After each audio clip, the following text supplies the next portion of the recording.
Myself, Dr. Narendra Singh, Associate Professor in Physics, Department of Basic Sciences, Oriental College of Technology, Bhopal.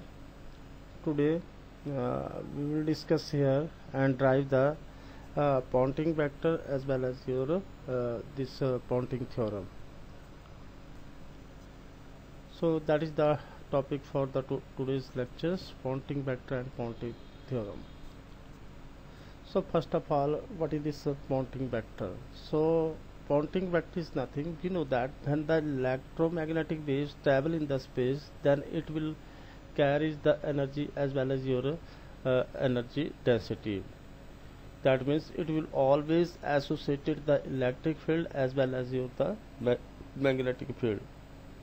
The rate of the energy per unit area, that means the amount of the energy flowing per unit area through the direction of the incident energy per unit time is called the Ponting vector.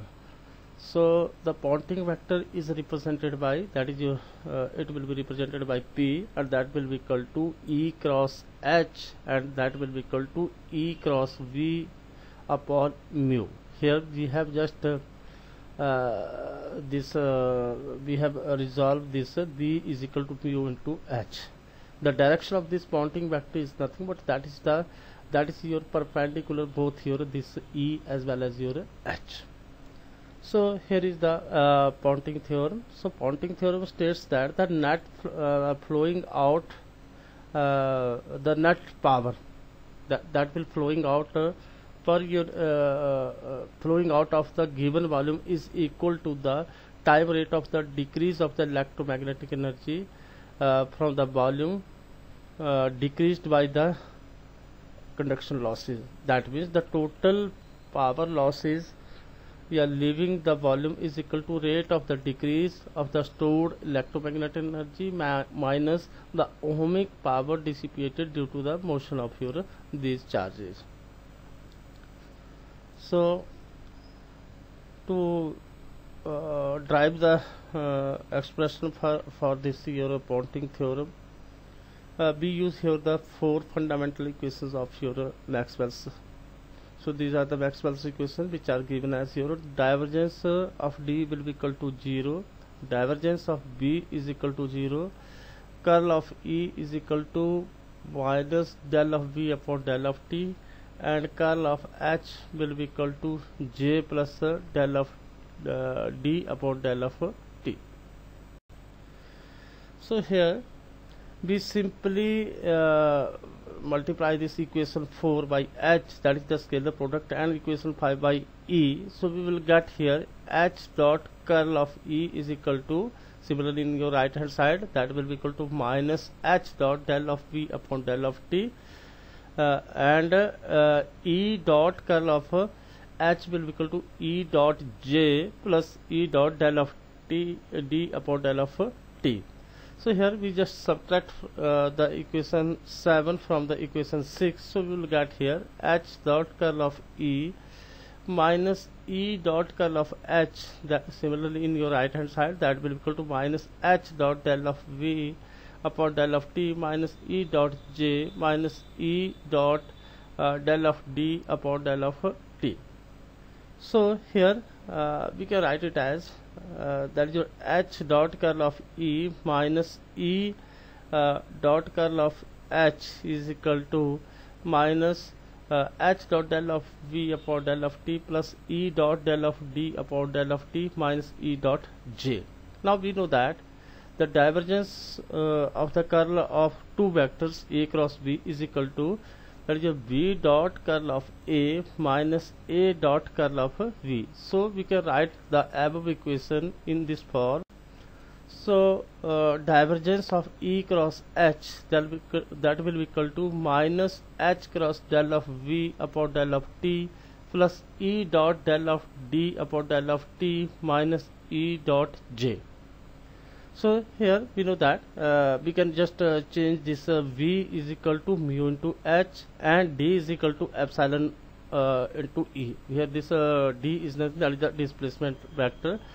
So we can write the equation 9 the factors h dot del of v upon del of t, that will be equal to h dot del mu h. Here we have put this v is equal to mu into h upon del of t, that will be equal to 1 by 2 mu del h square upon del of t, and that will be equal to, we can write it as del of t into 1 by 2 h dot v. Similarly, we can write E dot del of d upon del of t is equal to E dot del of epsilon into d. Here we have just put in place of E, that is your epsilon into d, and that will be equal to 1 upon 2 epsilon del d square upon del t, and that will be equal to del upon del t into 1 by 2 E into d.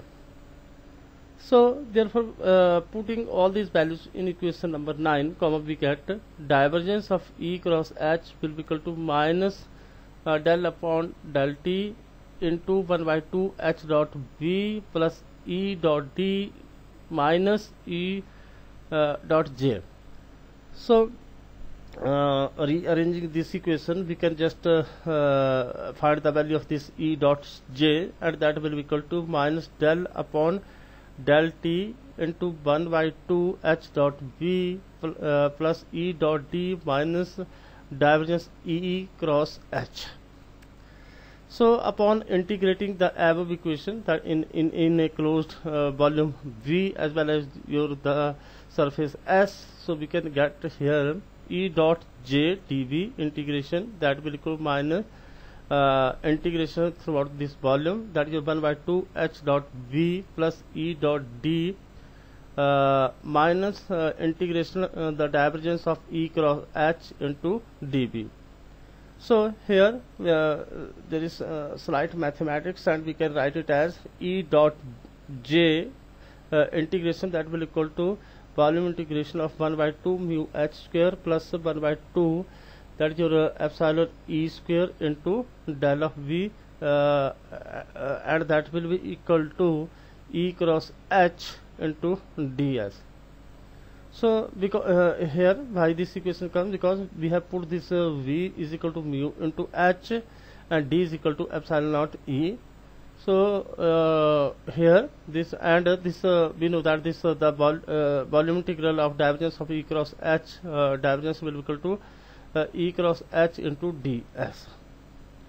So equation 10 becomes, putting all these values in equation 10, we get that is the volume integral of E dot j is equal to minus del upon del t into volume integral of 1 by 2 mu h square plus 1 by 2 epsilon E square into dv minus surface integral of that is the curl E cross h into ds. Or we can write this equation it as your, that is your the surface integral of E cross h is equal to minus volume integral of del upon, here we have write this del upon del t mu em. This mu em is nothing, that is the electromagnetic energy, and we put this mu m is equal to 1 by 2 mu h square plus 1 by 2 mu E square, and it is your electromagnetic energy. So we can write this equation it as P dot ds is equal to minus volume integral del upon del t mu em del v minus that is your volume integral of E dot j dv. Here this p is nothing, that is your Ponting vector, and its value is your E cross h. So from equation number 11 we can conclude that the total power leaving from the given volume is nothing, that is equal to rate of decrease of electromagnetic energy as shown in your equation number 11 minus the ohmic power dissipated due to the charge motion.